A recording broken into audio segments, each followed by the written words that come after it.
Okay, so I just wanted to make a quick video about what free-to-play polearm I think is the best for Xiao, and I've come down to about two that I think are probably the most important to look at.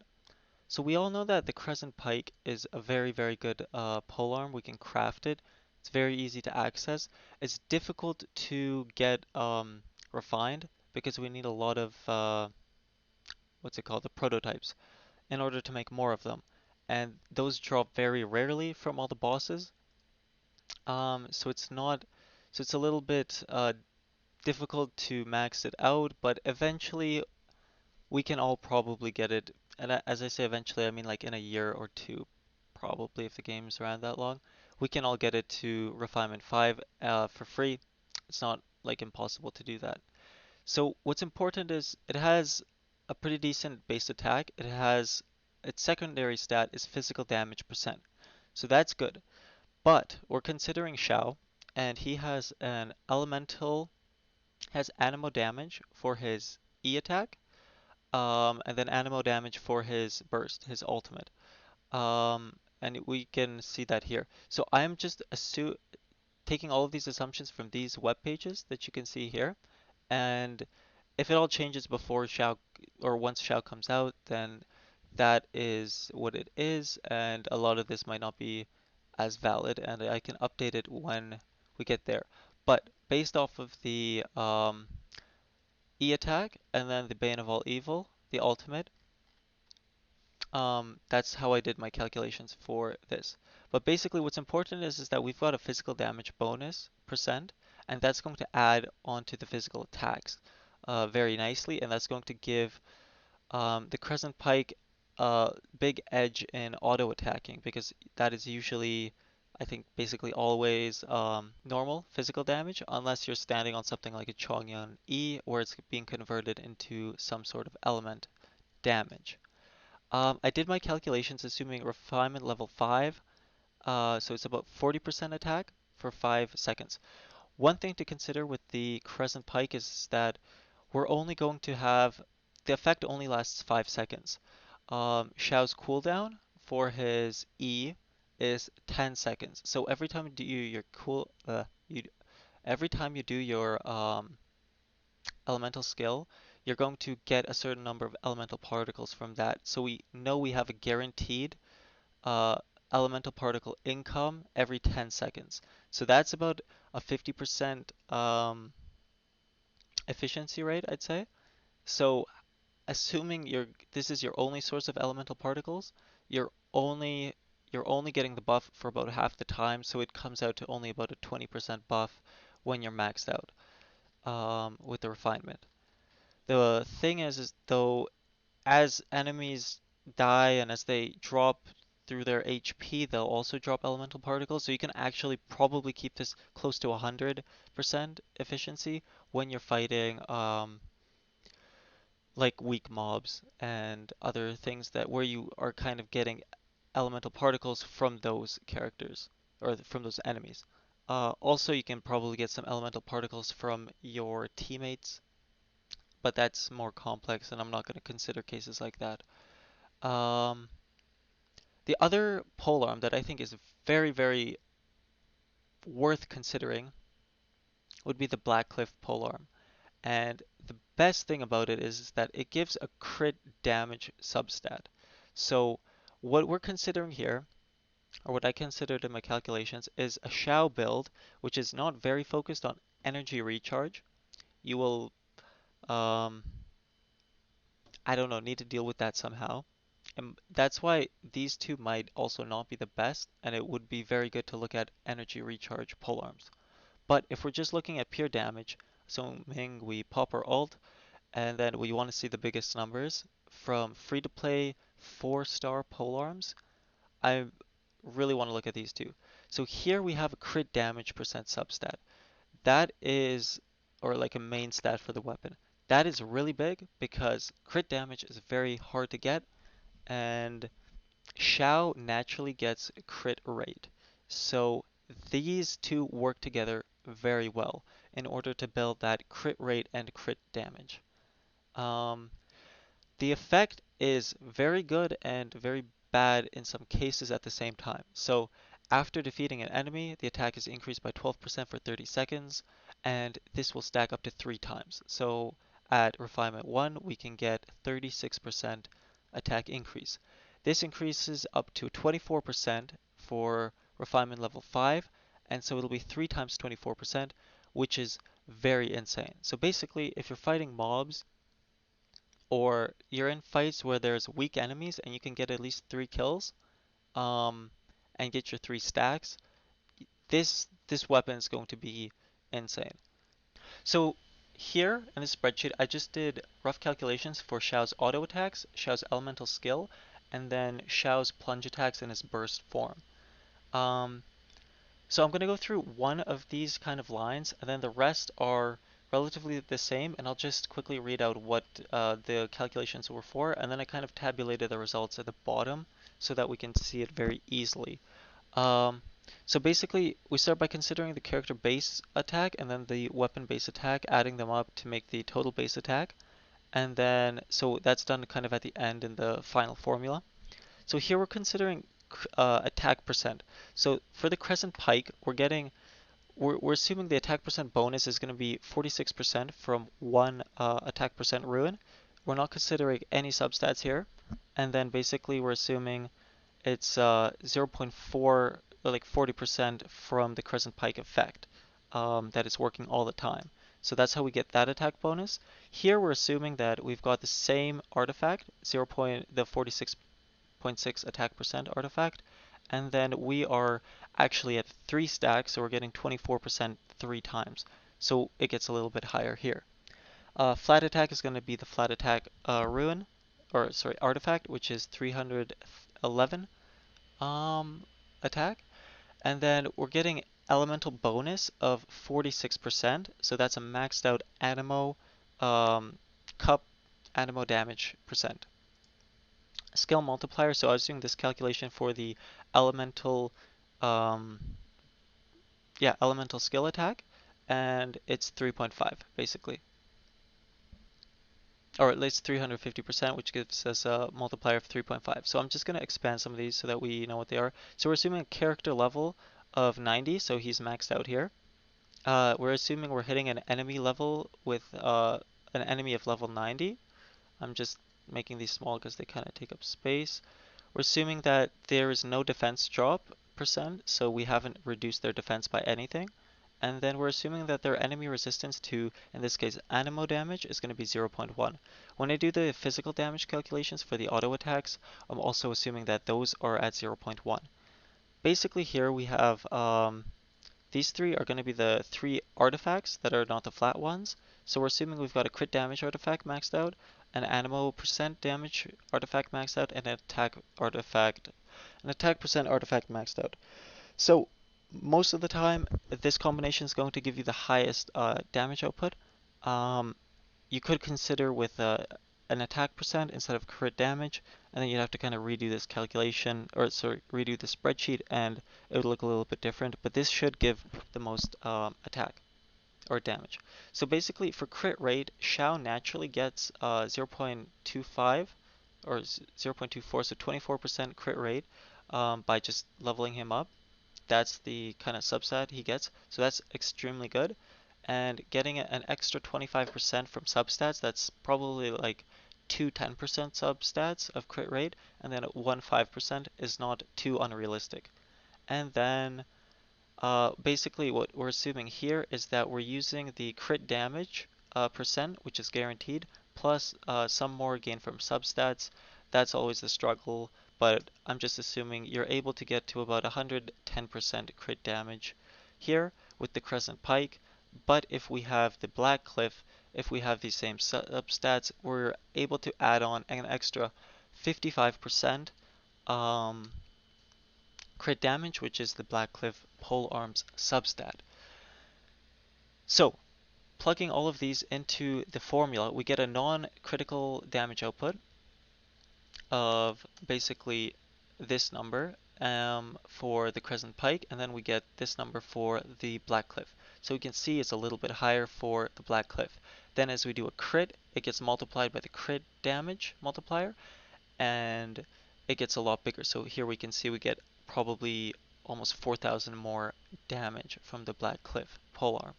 Now I did a weighted average, so you can see that here. So it's basically 0.5 times the non-crit damage, and then 1 minus the crit rate times the critical damage in order to kind of get a weighted average. So if you had, um, thousands and thousands of attacks with these same stats, you're going to have an average damage output of about this for this elemental skill.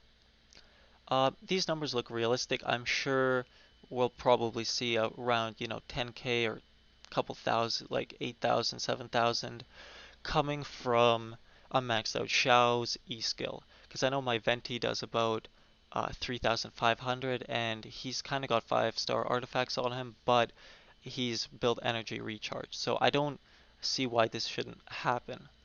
Um, then I did a quick percent difference calculation where I assumed that the larger number is like the correct answer. So we can see that it's kind of a 21% difference here. What's more important, I think, clear is the damage difference. So we can see we're doing 2,000 more damage with the Blackcliff polearm in this case. So this is assuming kind of an ideal performance. And now I'm just going to talk about some of the other ones. You can pause it and look at some of the kind of numbers. So basically here I did a equal burst performance. So assuming that the Blackcliff is operating at its full functionality, you would see these numbers. Um, yeah, basically. I might have also made some mistakes, but hopefully I was doing this relatively fast, but this should give us a rough general idea of it.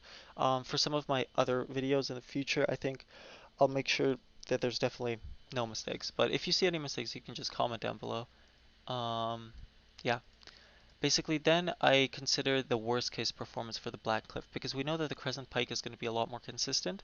Again, against a boss, you're going to be getting your energy recharge from your E mostly with an efficiency of 50%, and then whenever you get um, elemental particles from the boss. Now, I don't think against the flowers you get a lot of elemental particles, like the big boss flowers. So I don't know, it probably isn't going to be functioning at 100%, but it will be functioning decently well from your E attacks. Also, if you're switching out and you're kind of not using Xiao during your cooldown, that'll probably also be really good.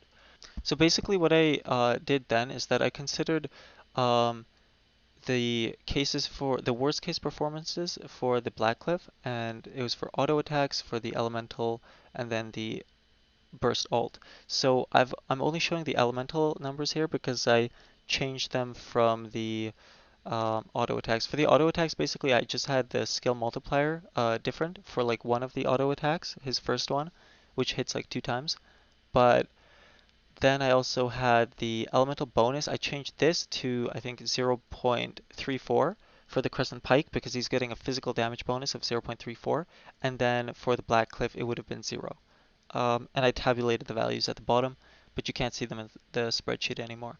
So basically here we consider um, when he's not in the alt, we're considering the elemental skill attack. Um, and then here we're considering when he is in alt, so we have a different multiplier for a plunge attack. Um, what happened also is in his alt, I think he gets this number attack bonus, and that's what basically changed in the attack percent. Otherwise, basically everything else is the same. And then what we did, or what I did, is that I also considered for 1 stack, 2 stacks, and then 3 stacks was the max ideal. So that's right basically at the beginning somewhere. What happens at the 1 stack is that basically the Blackcliff gains 1 stack, so it gains a plus 0.24 percent attack increase, and everything else stays the same. And then once we're at in the ultimate, it's the same case with the ultimate bonus. And then for 2 stacks, he gains 0.48. And again, for 3 stacks, he gains 3. So this is probably the most interesting part. You might have skipped here to just find out the results. Um, and so, assuming that we have good crit rate and crit damage, you could also redo these calculations with different crit rate and crit damage, but assuming we've got about 50% crit rate and then, 110 to 160% crit damage for each of the weapons, um, we can see this. So basically, in the auto attack department, assuming 100% efficiency for the Crescent Pike, which is probably not going to happen all the time, but you will be close to, you're always going to outperform the Blackcliff. Again, if you're not at 100, if you're not getting your 40% attack bonus, the Blackcliff might actually be slightly better, or they'll be about equal. Um, Definitely, as we get closer to the Blackcliff getting more stacks, it'll probably outperform the Crescent Pike. But for the auto attack, because we are getting the physical damage buff, the Crescent Pike should definitely be better than the Blackcliff. Um, So this is for the ultimate. So what we can see here, and this is what I think a lot of people might care about. For free to play, if we want to see the highest numbers with one of these pole arms, then according to my math here, it's going to be the Blackcliff. I'm going to test this out later when Xiao comes out. Hopefully, I'm going to go and build the Blackcliff right now. And I have a Crescent Pike, so I'm going to just work on refining those to about level 80 or something. And then I'll be able to compare them. But according to the math here, when the Blackcliff is at 0 stacks, then the Crescent Pike does outperform it because we're not getting any bonus. But as soon as we're at 1 bonus, 1 stack, then the Crescent Pike is only doing 30 more damage. Um, and also, so in an ultimate kind of attack, the number is like pretty big. So this is an all like it's a couple thousand, right? So this is almost an insignificant amount. So I've got a yellow like it's basically equivalent. So here it doesn't matter which one you use. And then afterwards we see the Blackcliff kind of overtaking it with like 300 or 700 extra damage. And 700, that might actually be quite significant. That's almost 1,000 damage more.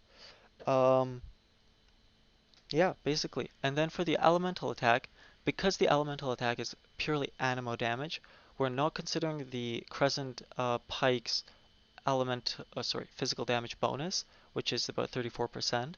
And so basically, the Crescent Pike will outperform the Blackcliff by a lot, by 700 damage, because I think the elemental attack multiplier is 3.5. So the gap is going to be quite big. But as soon as we have an attack bonus from the Blackcliff, so once it's at 1 stack, you're actually going to be outperforming the Crescent Pike by about 260, and then it'll just kind of snowball into like a ton of damage more. So it'll be 1,100. With 2 stacks, and then 2,000 extra damage with 3 stacks. Kind of assuming all the numbers that I outlined before. So what we can see from this is that the Blackcliff, if you can utilize it fully, is definitely going to put out more damage. So if you are basically walking around the world, if you're doing any content in the world where you're fighting hilichurls or anything that you can kill eventually, like in a reasonable amount of time, the Blackcliff is going to be better. The Blackcliff is going to be worse than the Crescent Pike when you're fighting something like a boss, which you don't get a single kill or effectively a stack until the fight is over and the boss is dead. Um, so you can consider also cases such as the what's it called? If you consider the geodomain, there's basically one boss on the highest level and basically two hilichurls or something. So you could theoretically, if you kill off those two hilichurls, you can get 2 stacks for about 30 seconds, and then you can kind of fight the boss with that. Now I'm not sure, I think stacks might get erased if you switch out, so it's probably not the best choice to kind of try and get those 2 stacks and then need to switch out to heal or use any of your other party members. So what I would say is basically the Crescent Pike is good for consistency and if you're going into a boss fight or stuff like that. But the Blackcliff will definitely give you the best results. If you like the video, please like and subscribe, and try and stick around my channel if you'd like to see more content like this.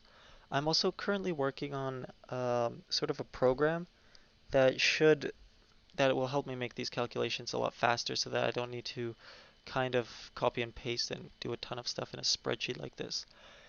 But yeah,